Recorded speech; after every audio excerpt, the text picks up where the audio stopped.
Better never to have been. This your parents didn't see, so they sent you down that road of misery. Failed to grasp asymmetry, thought too much of quality, couldn't see that all they had was fantasy. Welcome to episode number 101 of the Exploring Antinatalism Podcast, a podcast showcasing the wide range of perspectives and ideas throughout antinatalism as it exists today. Welcome to the first episode of 2025. I'm your host, Amanda Sukenick, and today I'm speaking with PhD student at the Department of Humanities at the University of Catania and author of the new book, È il nascere che non ci voleva, storia e teoria dell'antinatalismo. Sarah Dierna. Sarah, welcome to the Exploring Antinatalism Podcast. It's an honor and delight to have you on the show today. Hi, Amanda. It's my pleasure to be here.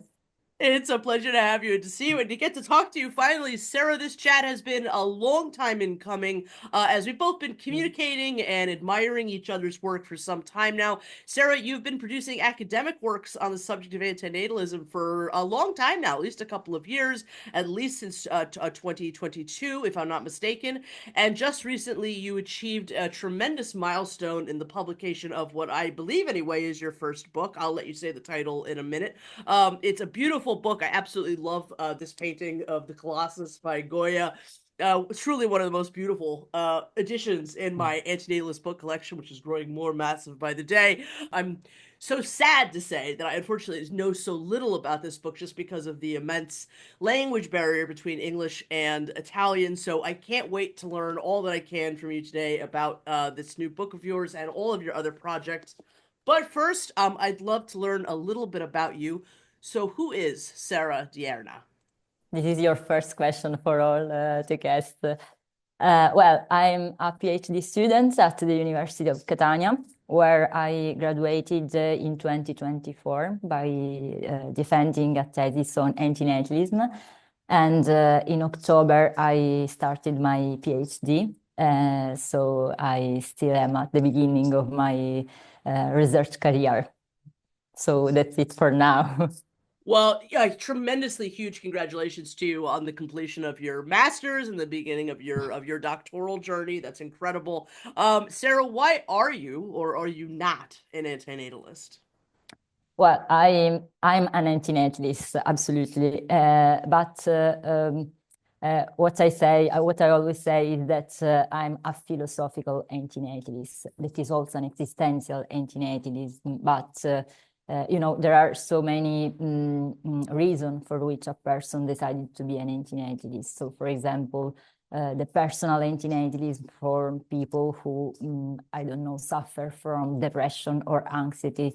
So it is related to their own experience of life. But there are also a philosophical antinatalism, which is supported by all the philosophers. And I think that this is this type of antinatalism that I defend and that became my practice behavior of not bringing people into the world. And how do you believe that antinatalism should be defined? Well, I do agree with Bennett's definition of antinatalism, which is presented in his book Better Never to Have Been in English. I know the Italian title. And if I should give you a definition, I would say that it is a philosophical position which sustains the idea of not bringing new people into the world. And if you know, I don't speak about, I don't say it is morally wrong, because what I'm trying to sustain is that I agree, antinatalism, bringing people into the world is morally wrong, but I think that there are many reasons for which we should not bring people into the world, and one of them is a moral reason, but there are many different reasons for doing it. So you stay away from the moral prescription of it because there's so many other people can come to it for so many other reasons, and there's so many other reasons even besides morality to not have children. Yeah, we can say that life is a mistake if we compared it to other to the cosmos, the perfection of the cosmos, or misanthropic reason. So this is not related to the harm we suffer, but to the harm we cause to other beings, for example. So this is the reason for which I would like to be more general. Yeah, that makes perfect sense. Okay, brilliant, absolutely. Sarah, aside from your work in antinatalism, does your work have other primary philosophical interests, like other subjects of favorite subjects of interest? Yeah, and where did your work sort of begin? Like, at what point did you come to antinatalism? Were you working on other subjects prior to antinatalism? Like, when did this begin for you? Yeah. I mean, I still consider myself a student. So before the master degree, I had the bachelor degree, and I can consider this work because during my bachelor degree thesis, I defended a thesis on the end of life, so medical suicide, euthanasia, and it was quite interesting to work with this argument because it was a political science thesis. So I try to reconstruct the Italian debate on the end of life question. And I think that this argument is related to antinatalism in some way. We are talking about suffering, we are talking about our end. So I think that all that is related to human predicament is a topic I'm keen on. And how did you originally discover antinatalism? Was it through the work of David Benatar or by other means? Actually, it was weird because I don't know anything about antinatalism, and it was Professor Buso who taught me about antinatalism. I remember that it was the COVID period, so me and the other students, we couldn't get into the university. And Professor Buso was the only professor who decided to meet us in a cafe. So I met a professor in a cafe, and during this appointment, he asked me if I have never heard something about antinatalism, and I say no. So he suggested me to read something. And I started from, not from the Better Never to Have Been, but the other Benatar's book, The Human Predicament, because in 2020, it was translated by Professor Luca Lo Sapio. So I started from this point. So the Human Predicament was translated by Luca Lo Sapio. And I started by his preface, which was wonderful for me. And after that, I read the other subjects studied by Professor Luca Lo Sapio, and I discovered that he deals with the same argument I love. So I convinced myself to study antinatalism. Then I got in touch with you, with Matti Ha, with Professor Benatar. That for me, you are the rock star of antinatalism. So it was, I decided to study it, and now I consider this my argument. Brilliant. Well, thank you so much, Sarah. And that's amazing that it sort of, it started with Professor Buso. I'm going to ask you all about him and his work because, for those of you that don't know out there watching, Professor Buso is an antinatalist philosopher in Italy that, I'm only just starting to learn about. It really is through Sarah's work that I've discovered him at all, and his work is really fascinating. I'll just ask briefly now, though, had he been interested in antinatalism for quite a long time before he had met you? Professor Buso? I suppose yes, because all his philosophy doesn't have man as the main character. Because he worked with matter, with the question of matter, of time, with the perfection of the world, and so he considered life as a sort of manifestation of the organic matter, but it has no meaning, it has no any special value, and it is also considered, it can be considered a mistake if we compared it to the perfection of the cosmos, which does not suffer. Life and sentient life are the only beings who suffer. Brilliant. Well, I'm so happy to get your insight into his work. And again, we'll talk more about the work that he's done in a little bit. Sarah, before we move on to talking about your book, I want to just at least briefly talk about some of the earlier works that you've done. You've written a lot of papers on antinatalism. The first one, there may have been earlier ones, you'll have to enlighten me, but the first one that I know about, just based on what's listed on ResearchGate, appeared in 2022. È il nascere che non ci voleva, introduzione a David Benatar. The first Brilliant. part is the same of my book. Right, that's right, exactly. Okay, and so I'm going to read the abstract quickly of this particular article. The aim of this paper is to introduce the Italian reader into Benatar's anti-natalist philosophy. I will focus my work on two of his books, Better Never to Have Been, The Harmony of Coming into Existence, 2006, and The Human Predicament, A Candid Guide to Life's Big Questions, 2017.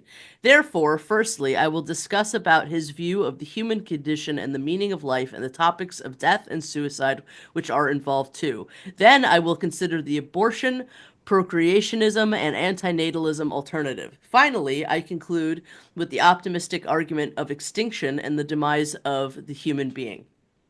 Aside from the abstract, I really don't know anything about this paper. As far as I know, is not in English, but yes, I was wondering if you could tell me more about this paper. And again, it seems this is where your work on the subject began. You'll have to correct me on that. What can you tell me about this first work of yours? Yes, it was my first paper, so it has the limits of the first work,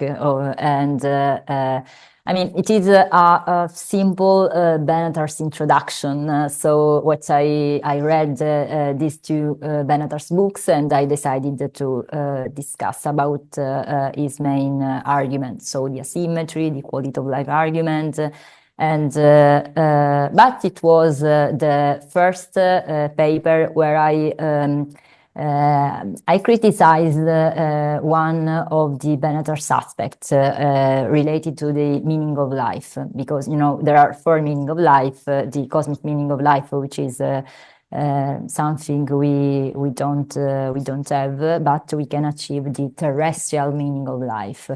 And I disagree with this position because, in my opinion, and from the reading I did of this argument, these meanings are related to what other people think of us, and not from I think of myself or other people think from themselves. And I consider this quite weird, because I think that the terrestrial meaning, each one should decide for its own meaning.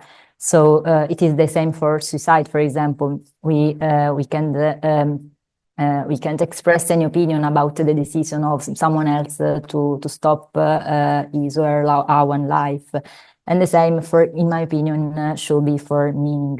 We cannot say and decide for the terrestrial meanings of other people. And basically, that a person's terrestrial meaning is a very sort of private thing, and we can't put a value on it because it's so subjective. So, I think we can. We can join some meaning, and we can work for joining them, but each one should do the work for himself or herself, and not for the other. Yeah. I cannot choose or decide for the meaning of another person. Yeah. Okay, fantastic, and thank you for your insights into that work. And so you were at that point a graduate student. Did you receive any reaction to that paper when it was published or locally? Actually, no, but I think it was the first paper with which I say to other people, "Hey, I'm working on antinatalism too." Yeah, it was the first, of course. So I repeat, it has the limits of the first paper. I discussed only of 2 books. Amazing, but you didn't stop there, because next year you would produce your second paper. Now, again, this is another one that I have not yet read because of the language barrier. I'm not gonna. Oh, please go ahead. Antinatalismo contemporaneo, sì. Brilliant, yeah, absolutely. What can you tell me about this paper? Yeah, this is my favorite paper because it is a paper I wrote in 2023, and it was at least 1 year that I studied anti-natalism. I spent this year by focusing on the historical part of anti-natalism. So it was quite amazing to discover that anti-natalism is an unset position. I read I don't know if the name is good, but Katerina Lachmanova, History of Antinatalism, and Ken Cott. So it was quite interesting to discover that antinatalism was a philosophical position that exists from the beginning of our story into the world, and it was the best, not the best. I don't know if the best. But I loved I've written this paper because it is the first time I took position on the discussion on antinatalism by suggesting that the distance between the proto-antinatalism and the contemporary antinatalism was not so far as it seems, in my opinion. Yeah, I'd love it if you could talk a little bit more about that, because obviously people have huge differences of opinion where, a lot of people think that the proto-antinatalism is totally different from contemporary antinatalism, but I'm not as convinced, on some points at least. But yeah, it definitely, I mean, again, without having read the paper, again, because of the language barrier, it does seem like this was sort of an outline for how you'd go forward, because as you said, antinatalist history is a big piece of interest for you. It definitely, as far as I know, that's a big piece of what your book is.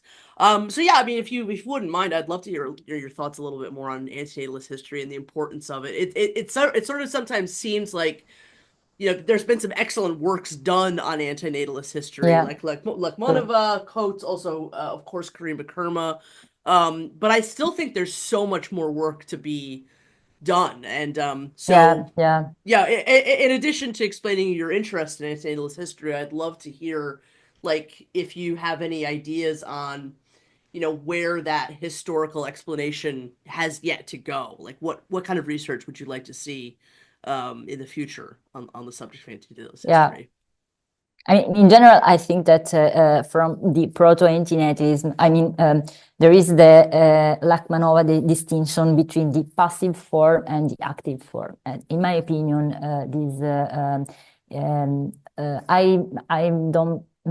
I'm not so sure that the contemporary antinatalism is so active. I mean, in my opinion, we should start from the knowledge, and I think that if we are not aware of the suffering of the world, of the harmful of coming into the world, it becomes more difficult to step into practical behavior. So this is the main topic of my paper. Brilliant, brilliant. Well, thank you so much for the details on that. It's one of the ones I was most curious about. In the same year, you moved on to your first co-authored paper with Professor Busso. Yes, Anti-natalismo, storia e significato di una filosofia radicale. Brilliant. So again, unless I'm wrong, this one seems to have been the first work you co-authored with Professor Alberto Giovanni Busso. And I was wondering if we could take a moment to discuss his work and your work together, because it seems like an absolutely fascinating collaboration. It's really through your work, as I said earlier, that I know anything about Busso's work at all. And I know, there are so few antinatalist philosophers in the world, so it's always just like stupendous to find out about another one's work. And I do have one of his books. If nothing else, we've got props on the antinatalist on the Exploring Antinatalism podcast. Obviously, I haven't read it because of the language barrier. But yeah, I'd love it if you could tell me about this paper. But also, I wanted to read a quick quote from him, because in a later article that you did, which was an interview between Busso and David Benatar, as well as Théophile Diderot, it was called Debating Antinatalism, interviewing David Benatar, Alberto G. Busso, and Théophile Diderot in 2024. He answered one of your questions by saying, "My interest on antinatalism arises from my overall philosophical work. It was completely natural that the knowledge of the Greek world, of the anthropological structures of the human animal, and the entire history of philosophy and metaphysics converged in antinatalism as the synthesis of the gaze that fears nothing, because philosophy is exactly that gaze," which I just felt to be like an amazing quote. It's an excellent quote. So who, I know you spoke a little bit about him already, so I'm sorry to make you repeat yourself, but who is Alberto Giovanni Busso? How would you describe his antinatalism? Again, I'd love some insight into this first paper that you worked on together, and just what have you two been doing together, and where's your work together going? Okay, well, I'm glad of talking about Professor Busso, because, as I said, it's thanks to him if I decided to study antinatalism, and if now is my first subject, the subject of my research. So, as for his antinatalism, I think that it is a sort of antinatalism, metaphysical and ontological based, because, as I said, he's a materialistic philosopher. So he discussed about matter and time, the question of matter and time, and without considering the specificity of human being. After his position about human beings is derived from the what he called anthropocentric perspective, where you see at the world as it appear without any particular human perspective. And from this point, in his opinion, man seems as a manifestation of matter, but which has not any particular value, any particular meaning, and but that we can consider, as I said, a sort of mistakes, because of suffering. And if we compared ourselves to the life of non-organic matter, non-organic being, of course we suffer, while the other things does not do the same. So its antinatalism is derived from this perspective on the perfection of the world and of the cosmos, and of which we are, maybe the mistake. Life as a mistake. And as for our first paper, this was our first paper together, and it was a sort of reconstruction of the theoretical and historical position on antinatalism.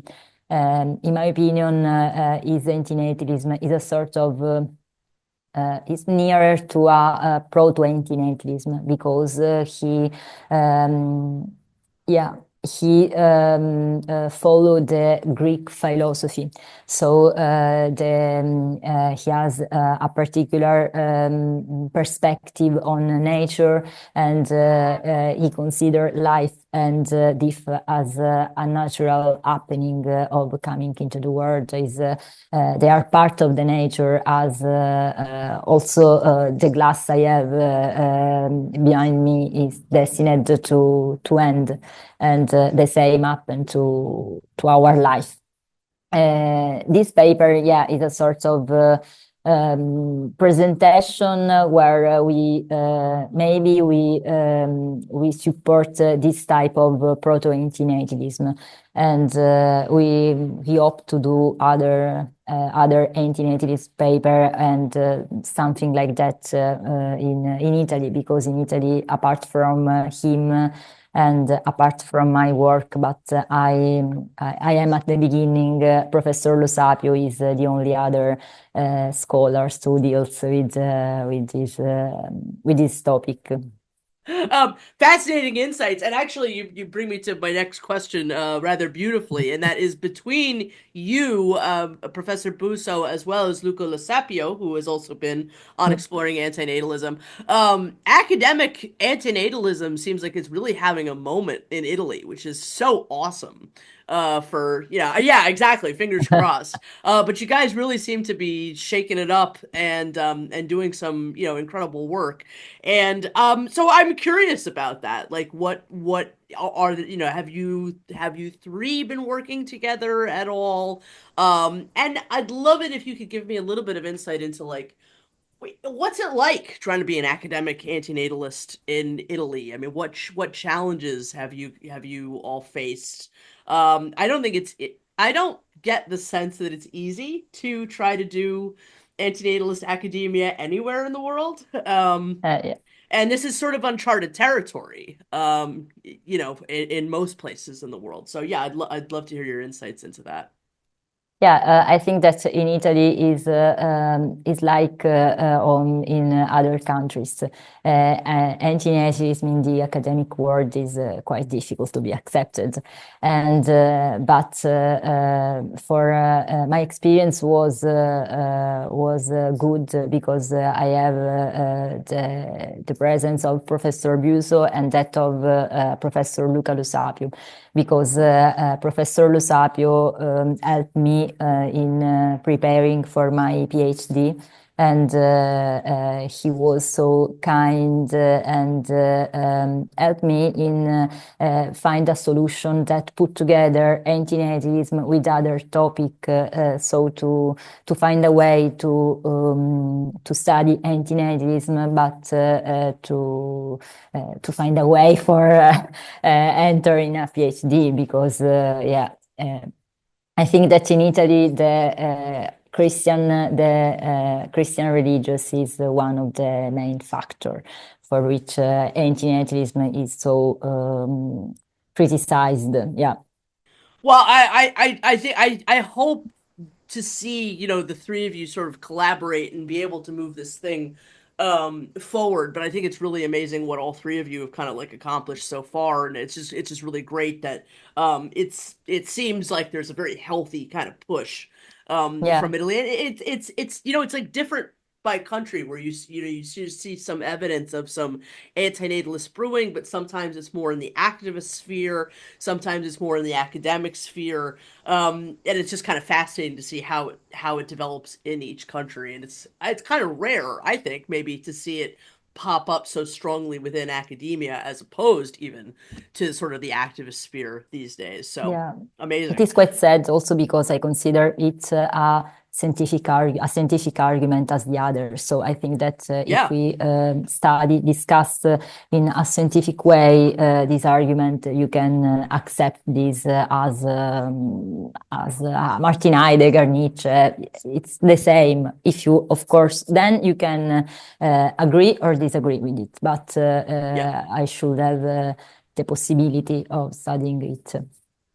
Yeah, absolutely. Well, hopefully, as time goes on, it will be more possible. Because as the point I was going to make later, as long as people keep having children, there will be antinatalist philosophers in the future, and it would be good. It'd be good if we could, or academics of the present can do something to sort of pave the way for future antinatalist thinkers.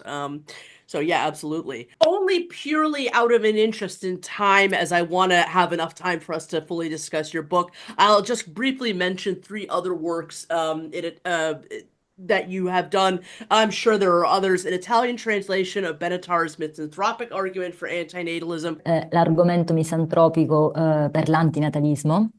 It is the misanthropic argument for antinatalism, written by David Benettar.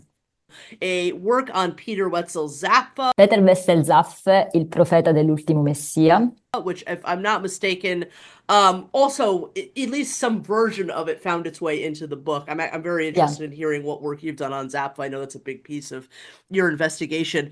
And the last, but certainly not least, is an absolutely beautiful review of my book with Matti Ha, Antinatalism, Extinction, and the End of Procreative Self-Corruption. So sorry. Thank you so much for writing such a beautiful review of the book, Sarah. It was really amazing to find that and read it. Yeah, absolutely. Thank you. Links to all of these works will be in the description below. I apologize for having to sort of go over them kind of quickly, but again, it's just sort of in the interest of time. So people definitely go check out the description. Right before though we move on to the book itself, I just want to ask you sort of about the lectures that you've done on the subject of antinatalism, and whether you've actually had an opportunity to teach the subject, to speak on the subject in front of students. But there was this beautiful poster for one of the lectures that you gave. I'd love it if you could say the name of that lecture in Italian, and just tell me anything that you might wish to about what this event was. Yeah.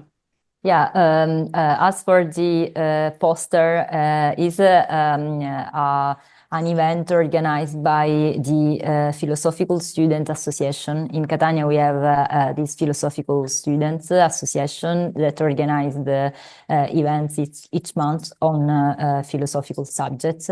And they invited me in discussing about my research. So it was my first lecture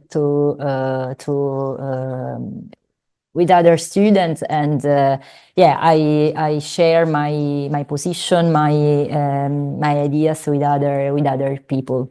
And as for other lesson, in March, Professor Buso and I have organized a sort of, in Italy we have a sort of seminar where it is a group of 6 appointments, 6 lessons, and for each lesson I should speak to the students about an antinatalist philosopher position. So it will be curious because we have different students from different, many of them are studying a topic different from philosophy. So it will be amazing to do this.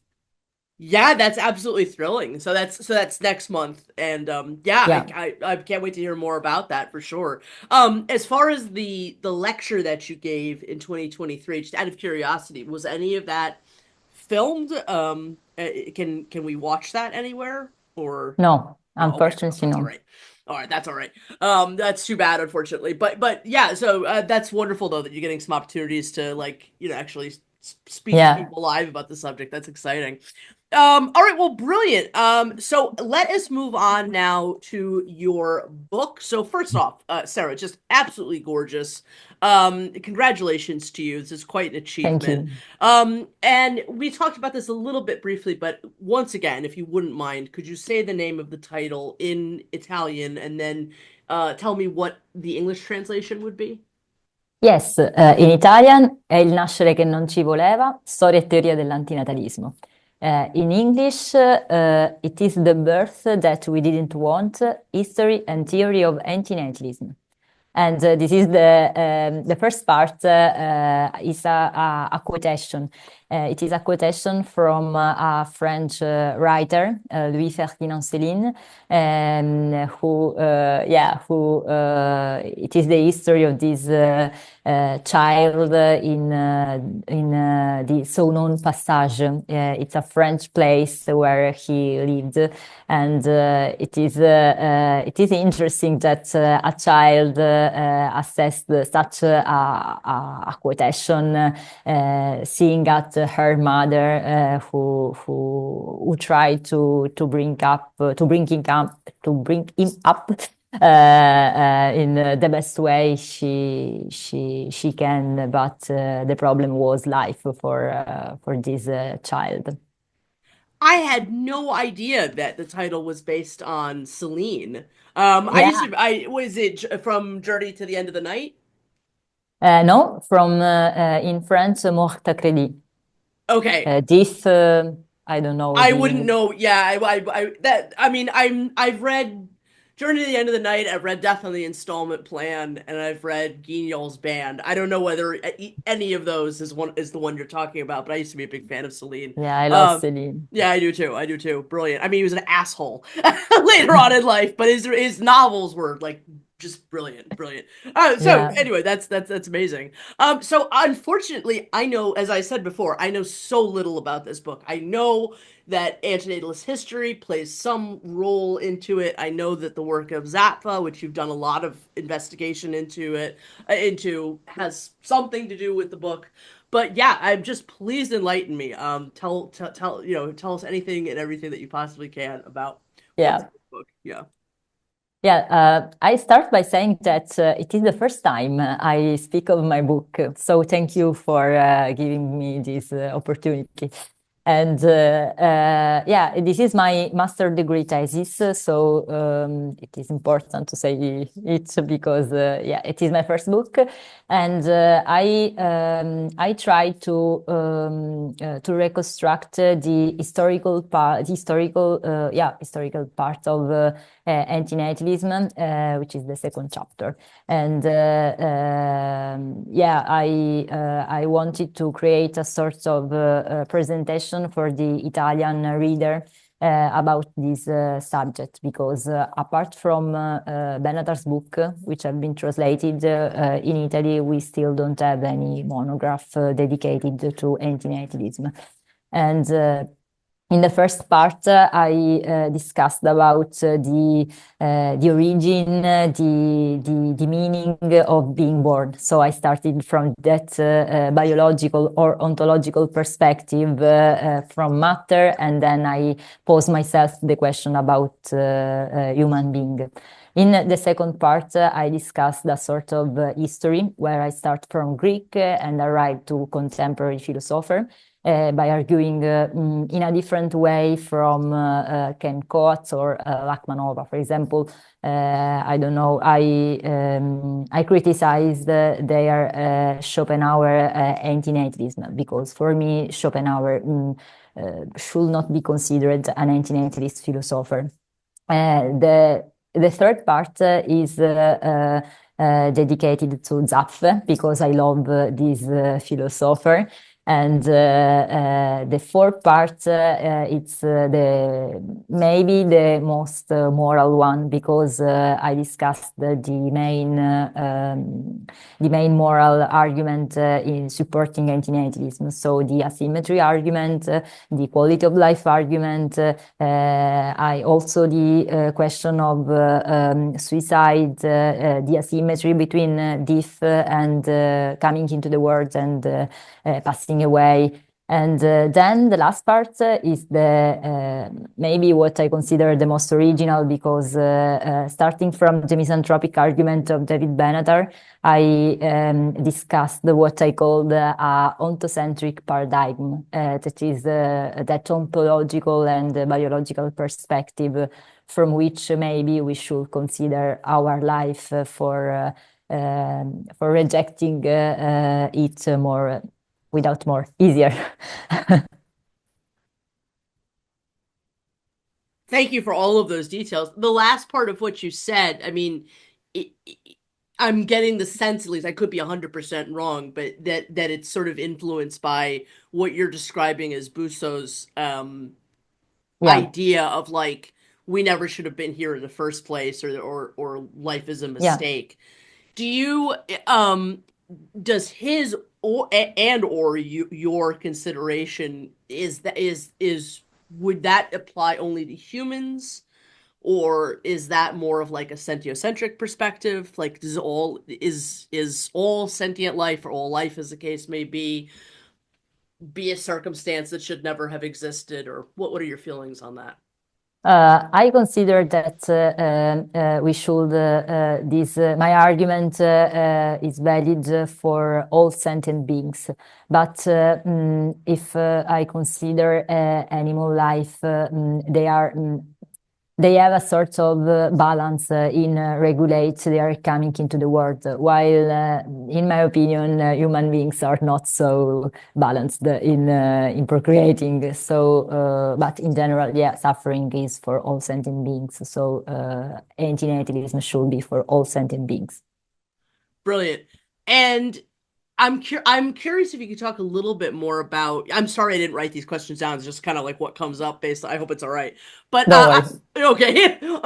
I'm curious if you could speak a little bit more about that idea of Schopenhauer not really being like a good example of an antinatalist philosopher. And is that because Karima Kermo kind of described his antinatalism or the relationship between like contemporary antinatalism and his pessimism as being sort of like related in embryo, I think was the way that he put it, but that it wasn't so significant that we need to draw this like direct line to him, in the way that some people do. So anyway, I'd just be curious to know your thoughts on that. Well, the idea I had by studying Schopenhauer was that it was a passage in the Schopenhauer main book where he affirmed that we can contrast, we can go against nature by saying yes to nature.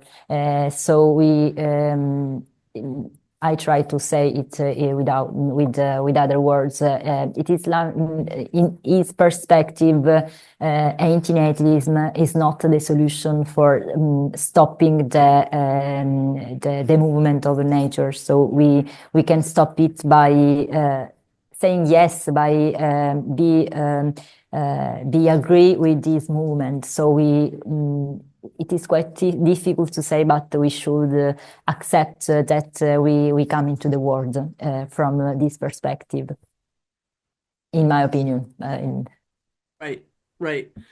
Okay, no, that's fascinating. Thank you for that. And then in relation to Zapfa, I mean, do you consider him more of a proto-antinatalist, or do you think he has more relation to the way that antinatalism sort of is now? I mean, I could see the argument going kind of both ways on his respect, but yeah, I'm curious to know your thoughts on that.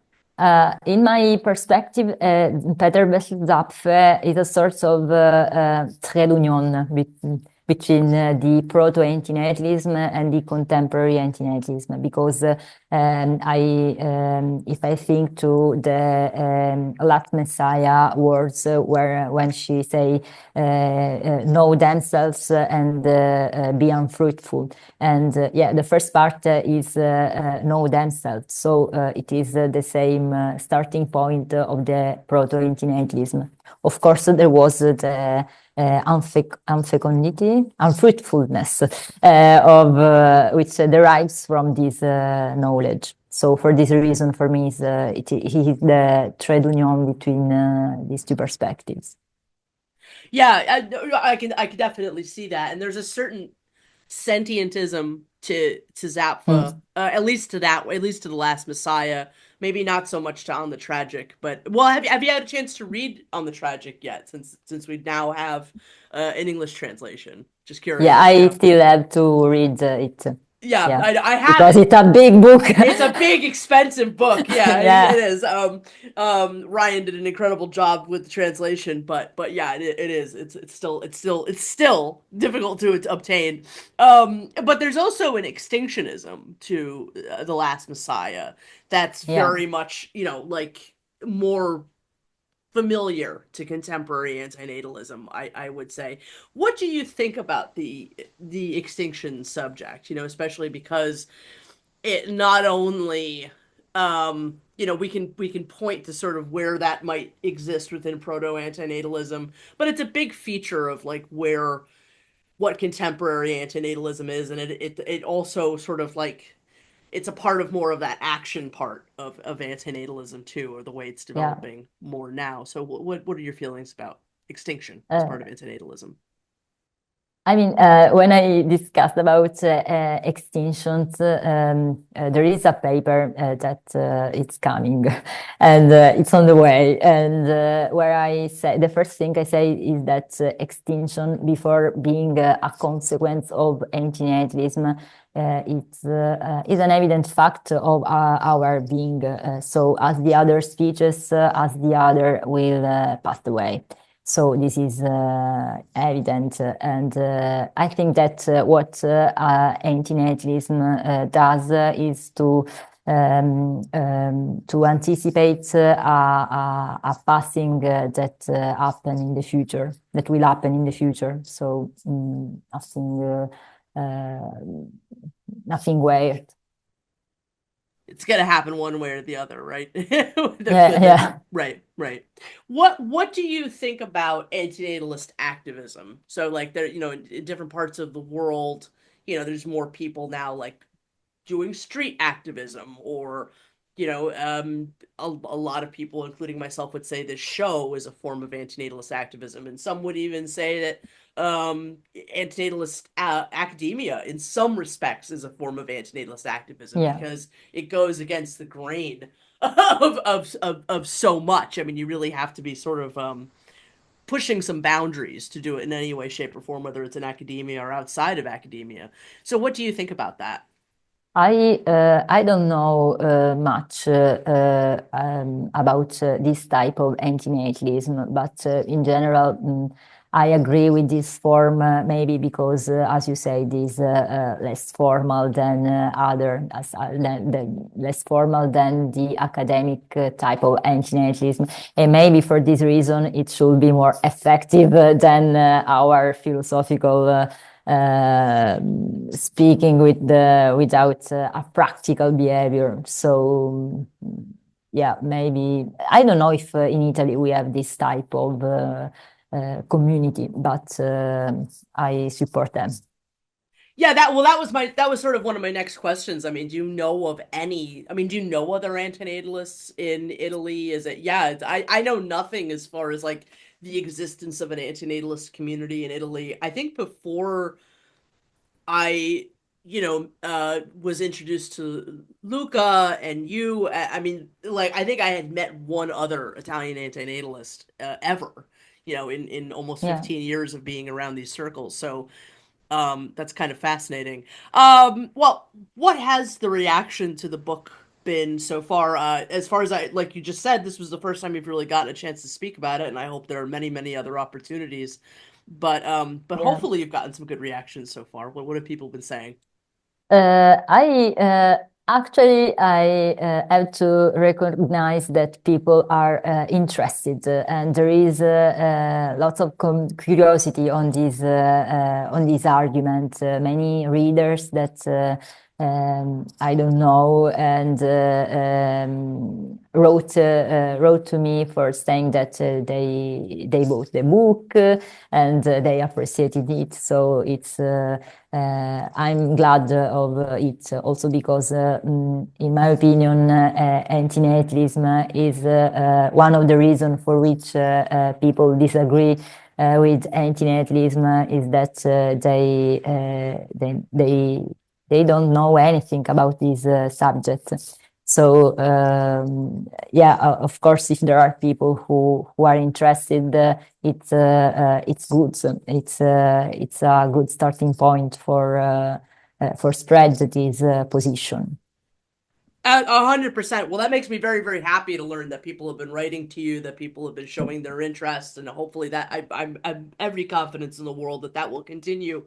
You know, the other thing I wanted to say is that it's very rare that women, you know, produce antinatalist works. I mean, there's like a couple of examples, but so that's exciting too. That you know that your contribution is important for that reason. I didn't know as so. well. Yeah, I mean, we've only got one other anti-natalist philosopher who's a woman who, you know, which is I actually have her new book here too. Oh, wait, let's show. I got props, like I said. So Patricia McCormack. Patricia, like, yeah. You know, I mean, she's the only anti-natalist woman who's a philosopher right now, but hopefully not the last. I mean, you know, we got yourself now, which is absolutely wonderful. So and again, that's just another piece of what of you know what's the excitement around your new book. Do you think that there's, I mean, obviously it just came out, and I know that this is no simple thing, but do you think that there's any opportunity? You know, I mean, when I've told friends of mine about your book, the first thing that they ask is, so when is the English translation coming out? Do you think there's any opportunities in the future for translations? I certainly hope so. I hope so. Yeah. I don't know if I'll do an English version of this book. I hope, or I hope that other people want to do this, because yeah, there are so many books on anti-natalism. There's so many books on antinatalism. I wish that the community was more engaged. I mean, there certainly has been some movement towards this, but I wish we would get a little bit more organized, you know, about translating works. I mean, that would be like an incredible thing for the community to kind of take some stock in, you know. But anyway, brilliant. So again, is there anything else that, you know, obviously there's so much. I mean, it's an entire beautiful book here. The details of which, unfortunately, I just don't know, again, because of the language barrier, and I apologize for that. But so I'm sure there's massive things that we haven't discussed and that have been missed. But due to the circumstance, I mean, is there anything else that we could say about the book that you'd like to say about the book? Where can people get it? Sorry? Where can people get it? Like, where's the best place to order it? On where they can buy the book? Yeah. Okay.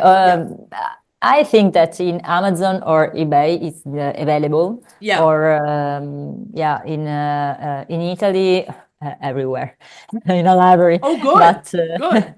Yeah, yeah. That's good. That's good to know. I wasn't sure about that. I meant to ask that, actually. It was like, that's great to know that the distribution in Italy is everywhere.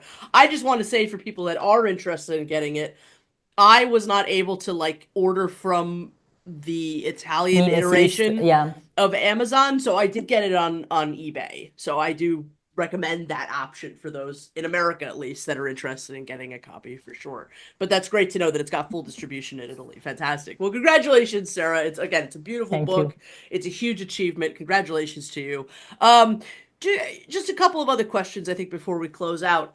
Do you consider yourself an antinatalist philosopher? I know that you said you still consider yourself a student, and you just started your doctoral journey, but you're well on your way to be considered an antinatalist philosopher. You got one book under your belt, lots of papers. So do you consider yourself that? And what does that mean to you? And what does that mean to the future of your work? Yeah,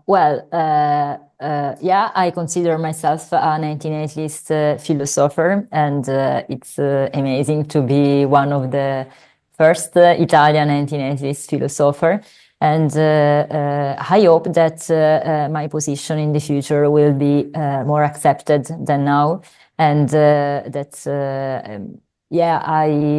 what I always repeat to other people is that I don't want to that they accept this position, but that they want to comprehend the reason of an anti-natalism philosophy. So yeah, maybe what I expect for myself in the future is that other people are available to accept this type of philosophy as a philosophy, not for being anti-natalism themselves. I hope to continue studying this subject, of course, and maybe I don't know. I'd like to put together anti-natalism with other topic. Because there are nowadays there are many philosophical perspectives like transhumanism, bioenhancement, who aims to solve the problem of suffering or of death. I disagree with this type of perspectives and.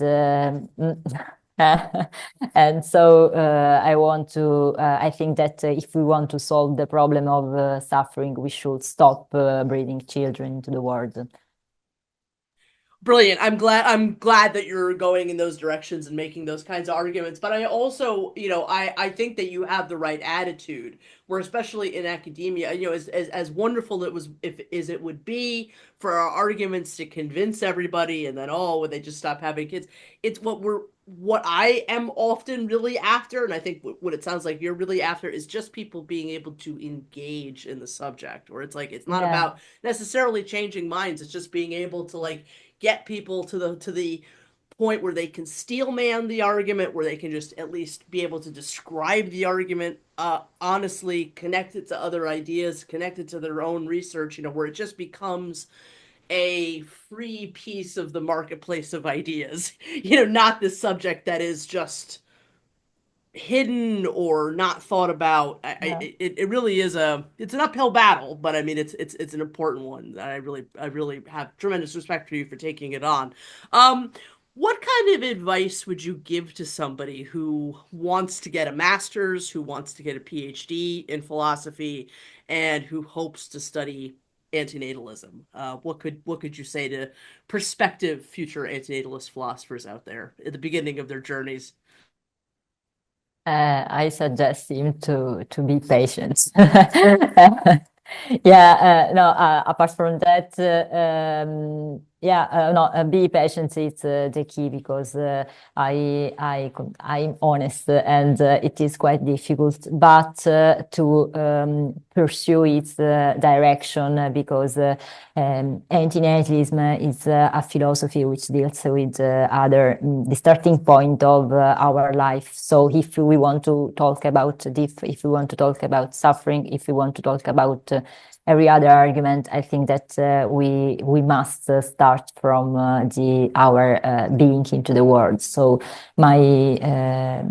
what Professor Biuso and Professor Lo Sapio suggest me is to continue, open my mind to other topic, to other subject, but not to stop of studying antinatalism. 100%. Patience, persistence. I would say persistence. Yeah, just don't give up and make connections with people. I think that's so important, because there are all kinds of minds out there all over the world who are thinking about this, and we're all kind of going against the grain. So as much as we can kind of come together on it, worldwide, I think that's really important. So yeah, great advice, Sarah. Thank you. What are the areas of antinatalism that you think need and deserve further investigation, that you have an interest in doing in your own work moving forward, but also that you hope maybe other people, pursue? Maybe one of the main discussed is the environmental area, which is related to solve there is a book I appreciated a lot, The Population Bomb, written by Ehrlich. And I find it interesting also for the problem of climate change, and what I like to deepen is to find a way to defend antinatalism from these transhumanists and bioenhancement, because I hate this type of perspective, and I think that what they propose is not a solution. But since they want to solve the problem of suffering, I think that anti-natalism should face with them for defending is our position. Yeah, well, no, I personally agree with you 100%. I mean, and I mean, just out of curiosity, have you spoken to transhumanist antinatalists like David Pierce yet in your research? Perhaps there are others out there too. I don't know, but I mean, it is a popular argument amongst antinatalists. I mean, there are a lot of antinatalists, as you know, who, as opposed to ideas like extinction, are really pretty bought and sold, like on the idea of like, no, the goal of or goal is a tricky word, but we're going to pursue this transhumanist world even as antinatalists, even though I don't think it's a solution either. But I think it's even increasingly an important subject within the subject of antinatalism, and there definitely are a lot of antinatalists going in that direction. So I'm just curious what kind of conversations or contact you've had with antinatalists of that sphere. With anti-natalist and transhumanist philosopher, I'm still searching for them, because David Pierce is one name I met for the first time in your book. So I appreciated a lot your interview with Michael Oskeller, interviewed in the Exploring Antinatalism podcast, and he criticized the transhumanism. So I think that he could be a good person with which to have a conversation about this topic. Michael Hoskeller would be a great person to he's one of these individuals too, is a little bit like Thaddeus Metz or Masahiro Morioka, not antinatalists, but like really take the subject seriously and have produced really important works on the subject, and who I have immense respect for. So I definitely agree with you. I think that'd be a good direction to go into. So it sounds like you have a whole future of antinatalism to look forward to, and we as your audience have so much to look. We'll me most especially will be looking forward to seeing sort of like what you produce in the future. It's a brilliant output so far of works. I apologize that just because of the language barrier, I'm not able to engage with them as much as I would like to. But just you talked a little bit about next month. You're doing this event with Professor Busso, and you've spoken a little bit about like transhumanism and these kinds of hopes for the direction of your work in the future. Any other plans or hopes for where your work will take you? Actually, no, but because I want to study, and I'm sure that if I study a lot, something maybe it will happen. You're right at the beginning of your doctoral degree, so who knows where your research is going to take you. All very, very exciting. Well, tremendous congratulations to you, Sarah, on all that you've accomplished so far. Thank you. Your master's, on the beginning of your PhD, and on your book. All links to where you can read papers, where you can order the book, all kinds of good stuff will be below. But let me ask you, Sarah, where can people find you on the internet? I don't actually know if you have like social media all that much. And how can people best support your work moving forward? ResearchGate is one of the places where I add all my work, and I don't have social media. I hate them, so I know.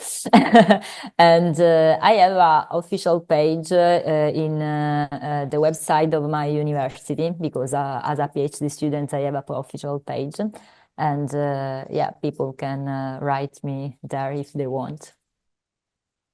Brilliant. Well, like I said, all links will be below. Once again, just thank you so much, Sarah, for being my guest on the Exploring Antinatalism podcast. I think that your work is so important, and once again, it's just like we've been communicating for at least a year or so, I think, at this point.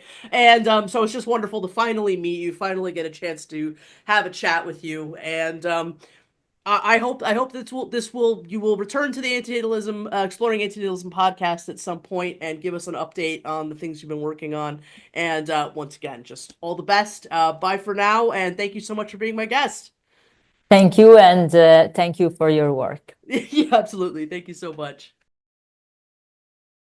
A splash of anti-natalism coming your way this summer. Matti Ha has been commissioned to give a presentation and performance in the popular outdoor philosophy event Puistofilosofia, Park Philosophy, in Finland in July 2025. Puistofilosofia Week is an annual festival of thought and dialogue held in Ikalinen, where people gather in the shade of the Central Park to discuss Socratically topics that interest them. Matti Ha is a Finnish philosopher, a voluntarily extinctionist antinatalist, and he will talk about his lifelong journey towards antinatalism, extinctionism, and nihilism. The presentation, in Finnish, is titled No New People, No World, No Purpose. But in what order? And, apart from academic info flashes, it will include songs about futility and beyond. The full program and exact schedule will be released during the spring, and negotiations are underway for the recording and production of the performance for public distribution after the event.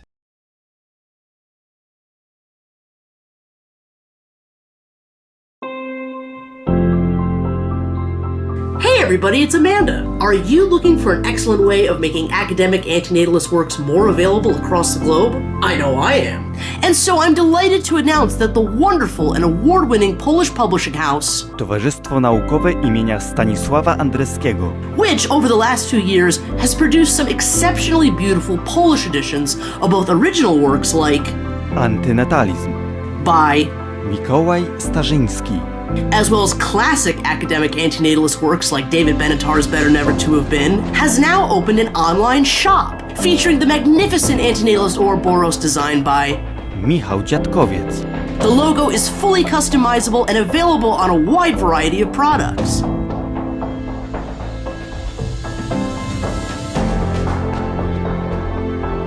Proceeds from all sales at the shop go directly towards the translation, production, and publication of more Polish editions by Towarzystwo Naukowe imienia Stanisława Andreskiego. What a perfect way for the antinatalist community to help assist an amazing company doing such important work, making more antinatalist academic works more widely available. Link below. Towarzystwo Naukowe imienia Stanisława Andreskiego. Hey there everybody, it's Amanda, how's it going? And today I'm quite excited to announce that on Friday this week, April 25th, in New York City, I will be featured in my very first public lecture and debate event. The event is called Talk&Taste Debate Should We Be Having More Kids? I will of course be arguing for the position of anti-natalism, and joining me arguing for the position of pro-natalism will be the wonderful Travis Timmerman, Associate Professor of Philosophy and Chair of the Philosophy Department at Seton Hall University, author of such works as If You Want to Die Later, Why Don't You Want to Have Been Born Earlier?, which is part of his co-authored book Exploring the Philosophy of Death and Dying, and an Exploring Antinatalism podcast alum. Go check out episode number 42 if you want to see Travis on the show in 2021, I believe. If anyone happens to be in New York during that event, I would love to see some familiar faces out there. The event, once again, will be held on Friday, April 25th. Doors open at 7 o'clock. I think we start around 7:30. It goes till 10 p.m. EDT at the absolutely gorgeous Hancock Foundation. For what I understand, my lecture for the event will be very short. It will mostly be a debate between Travis and myself. From what I'm told, yes, there will be a video of the event. I don't know where it will be posted or when, but I can tell you that it seems as though one will exist. A video will exist, so that is excellent news. Like I said, doors open at 7 p.m. and the address of the Hancock Foundation is 247 Hancock Street, Brooklyn, New York, 11216. 6. The admissions fee is $28.95. I am so sorry for that. The admissions fee is absolutely not my doing. You can find more info in all of the links below, so go check those out. Thank you so much to the organizers for reaching out to me and having me be a part of such an amazing event like this. All the best, and bye for now. Better never to have been quality asymmetry. Better never to have been at all. Better never to have been at all.